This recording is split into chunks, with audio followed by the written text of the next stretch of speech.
I'm Michelle. Welcome back to another edition of History in Your Own Backyard. Today we are in Rushville, Indiana at the historic East Hill Cemetery with Barbara Arnold Harcourt. How are you today, Barbara? Fine, Michelle. Thanks for coming. Well, thank you for having us. So can you tell me more about this cemetery? Well, this cemetery was started in 1859. Now, we do have burials from before that time because at the time that it was started, there were several people in the community that had been buried on their own farms, and their remains were lifted and brought to this cemetery once it was started in 1859. So the earliest burial that we have is 1823. Do you have anyone of fame that has been buried here at the cemetery? Yes, we really do. Wendell Willkie, who was the candidate for the President of the United States back in 1940 against Franklin D.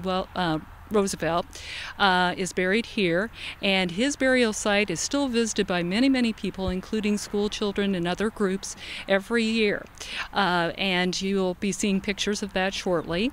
We also have the burial place of Knowles Shaw. He was a minister, and he composed a number of hymns, but the best known is Bringing in the Sheaves, which is a wonderful one. And then we have many folks who were locally quite famous, maybe weren't known to the rest of the world, but we had a wonderful candy maker, Louis the Greek, as he was known, and he had a candy store, and many generations of young people enjoyed his candies and soda fountain. Oh, wonderful.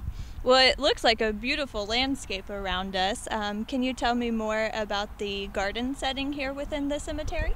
Well, this was planned as a garden cemetery, and there were a number of these that were starting up about that time in the mid-1850s, and this one was planned by a Mr. Weltz, W-E-L-T-Z, and he had been the head gardener for the Tsar of Russia, and after that he planned cemeteries, and this one was planned to be very attractive and to be used not only as a burial place but also for the community to come and visit in a very relaxed and beautiful setting.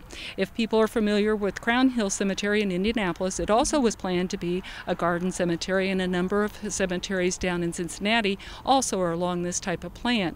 And in the early years, people would come, especially on Sundays, and bring their picnic lunches, walk from Rushville across the covered bridge, and have picnic lunches out here. So while it was a burial place, it also was a place for people to sit and remember their dead, but to enjoy their lives as well.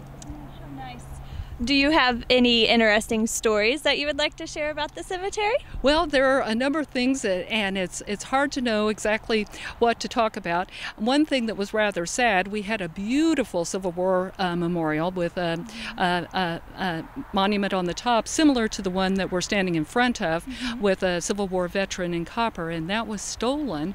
But the community again pitched together and had a new replica made, but it was made out of stone. So you'll be seeing a picture of that, I think, too, later. But unfortunately, we don't have the original of that. So that was one thing that had happened. One of the things, a lot of folks now have cremation, and many people can't really afford to have the remains of their loved ones placed. And so we have what's called angel ashes, and that's where people can bring their ashes, and the cemetery allows burial there. We take care of the burial, so you have to do it through the office.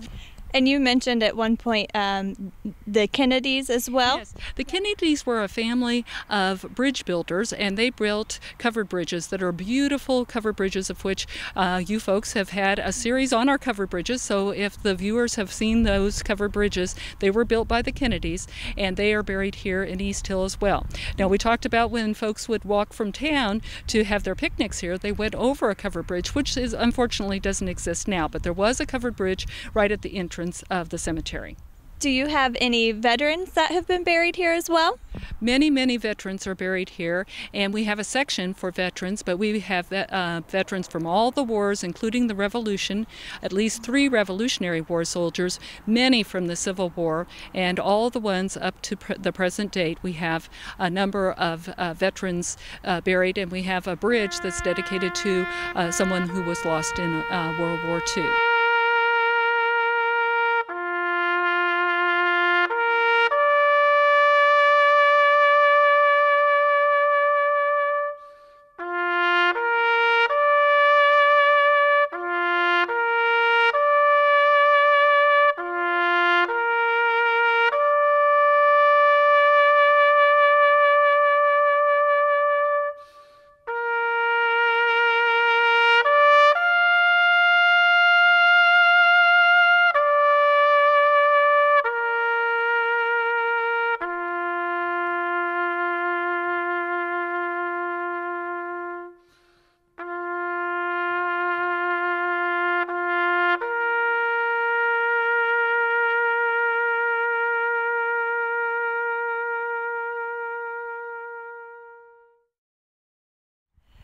Thanks for watching another edition of History in Your Own Backyard.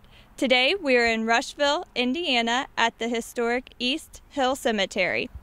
Remember, travel slowly and stop often. Thanks, Michelle. You're welcome. Thank you. Bye. Bye.